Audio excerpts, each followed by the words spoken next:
Hello there, a very good evening to you watching the press preview on Sky News. Time to take a look at some of the best stories in tomorrow's papers. Joining me this evening, poet and journalist Olivia Cole and media commentator Kim Fletcher. Very good to see you both. First of all, though, let us remind ourselves what's on the front pages of tomorrow's papers, Friday's papers.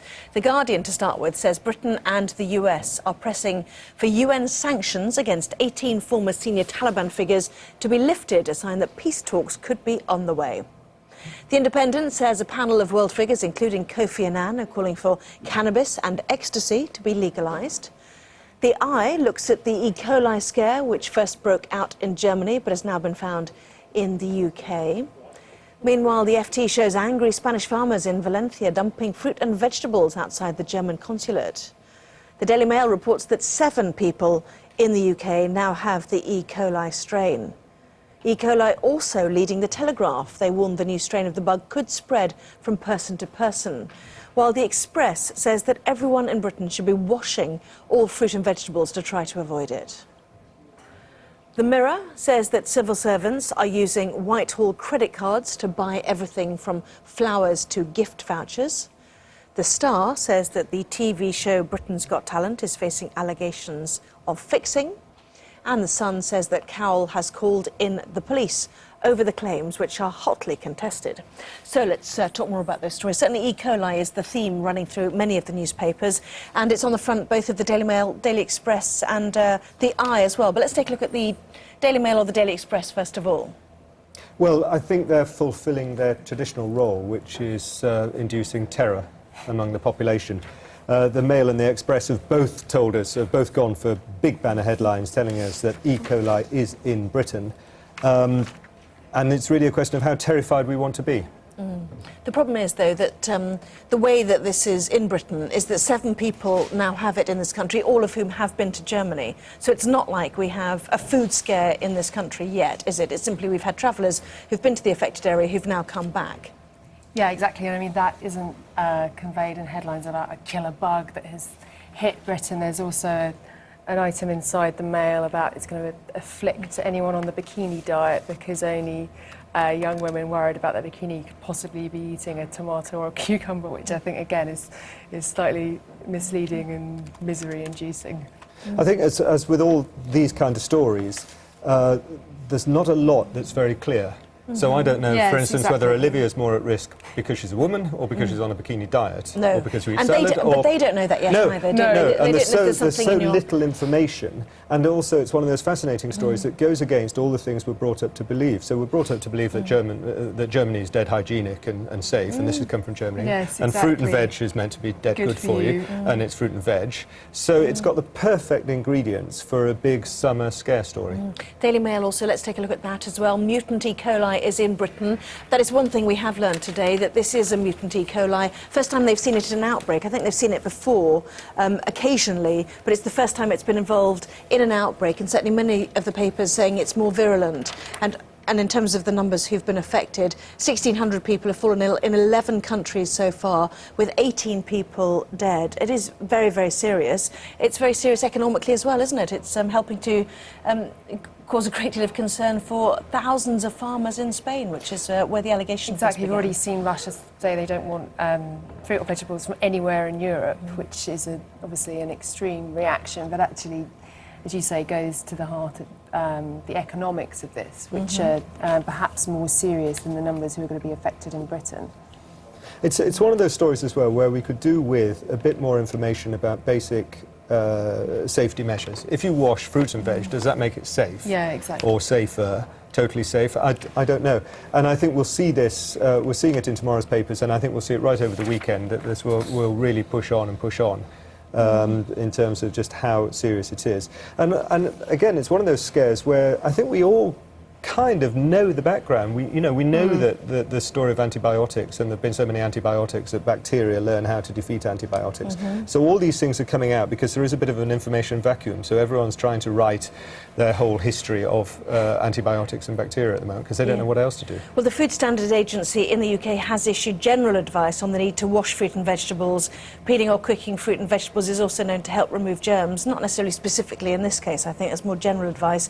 And a spokeswoman for the HPA, the Health Protection Agency, said that although single cases of this bug, which is E. coli 0104, have been seen before, it has never been associated with an outbreak, and further research into the genetic makeup of this strain is needed, which could explain why the current outbreak is proving to be so much more serious than previous ones, both in terms of numbers of severe illness and the number of people affected, and also why women are affected. It's also on the page 4 of The Independent as well, isn't it? Fears grow as E. coli outbreak is traced to a new strain of bacteria. They're picturing, once again, as we see Spanish cucumbers being destroyed.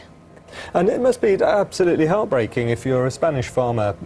They took the brunt of it because the Germans, in effect, said it's the Spaniards. The Spaniards said it wasn't. And now, as you see, there's a huge amount of food being destroyed. Very difficult to know how long this will last and how serious it is going to be. Previously in health scares, there's been a mood of a suggestion that the entire world will be engulfed and it will be the end of life as we know it. You know, is this a one-week wonder and it will disappear? Like SARS and bird flu, for example. Yeah, exactly. Or the swine flu a while back as well, which started in Mexico. Well, we know the Spanish and the German Prime Ministers, or Chancellor as she's called, have spoken. Spain demanding some compensation for losing 200 million a week, which is threatening the livelihoods of, I think it's 70,000 Spanish farmers. So it goes to European competition apart from anything, doesn't it? So as you say, we'll see where this story goes. Well, simple scare test. Are you still going to eat salads? I am indeed. Are you? Certainly. Maybe you don't anyway. But yes, certainly I am.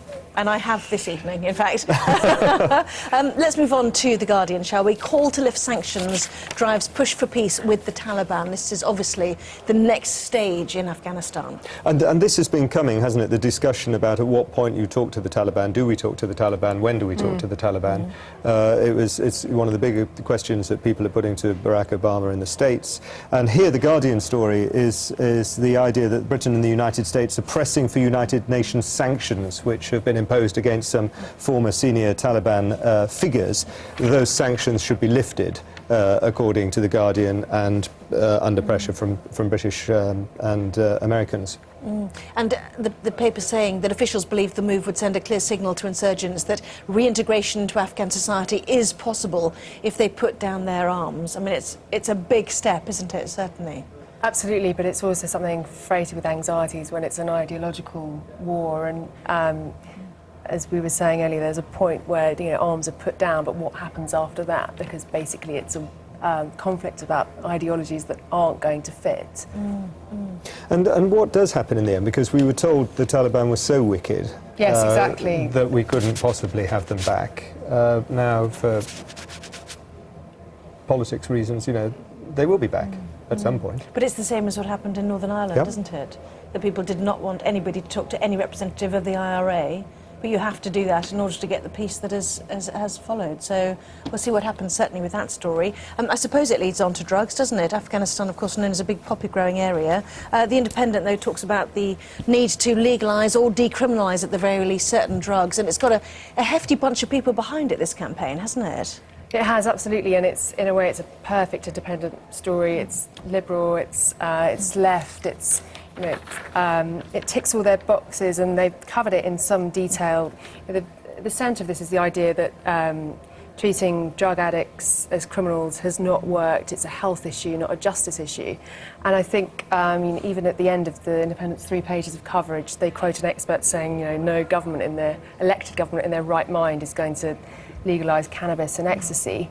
But the debate about what do you do with drug addicts, should they be sent to prison endlessly, or is it a health issue? It's a similar argument to alcoholism or any other kind of addiction. I think that's interesting to see that debate covered in such a high-profile way. But the idea that this is a story about the law changing in Britain, I think, is optimistic. It's interesting that it does feel liberal and left, but it's also been a position of the right that you legalise drugs. And it has been and the debate has been going on a long time. I remember practically my first story when I started working on the Sunday Times back in the 80s was going off to see a very right-wing economist who was saying then, let's legalise the lot. It's the only way to make this sensible. And there is a kind of logic to it, but I think politically and socially it's not going to happen. It's so sensitive, and no government wants to be responsible for teenagers taking up marijuana. But does the right pick up a different argument from the you have to treat this as an illness, it's an addiction health area, to saying that really this drives a black market, Yes. which basically drives crime? You take out the Yes. black market, you take away a lot of the drivers of criminal activity in Yes. this country Yes. and across the world, to be fair. Yes, and tonally the right argument is different. But it's, you know, we saw cannabis in effect legalised or decriminalised, and then a huge backlash and a very large amount of writing over the last 2 or 3 years about the dangers of cannabis. So I just can't see how,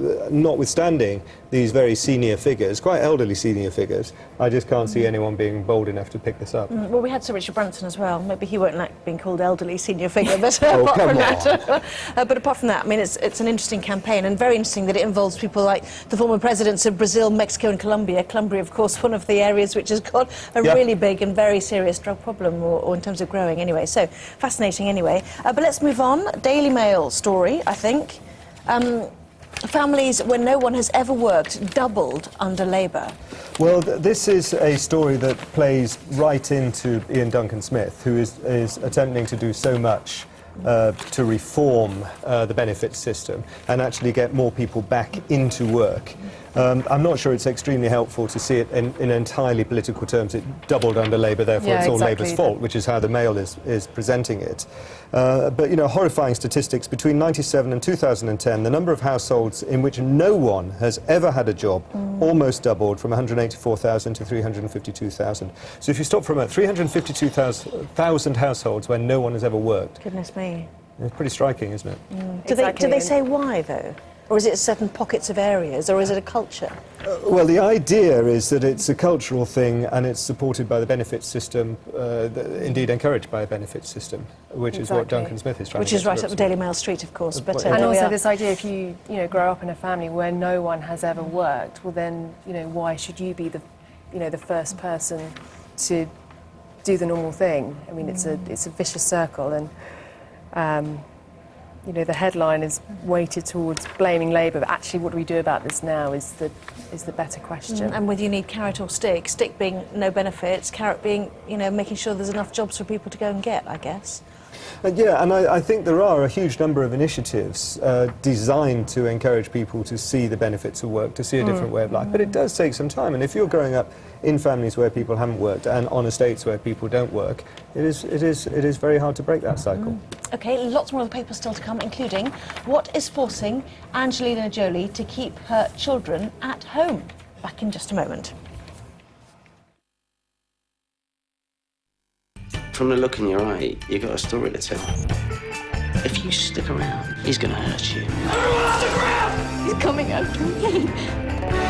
The new series of Lie to Me, next Thursday at 10 on Sky 1 HD.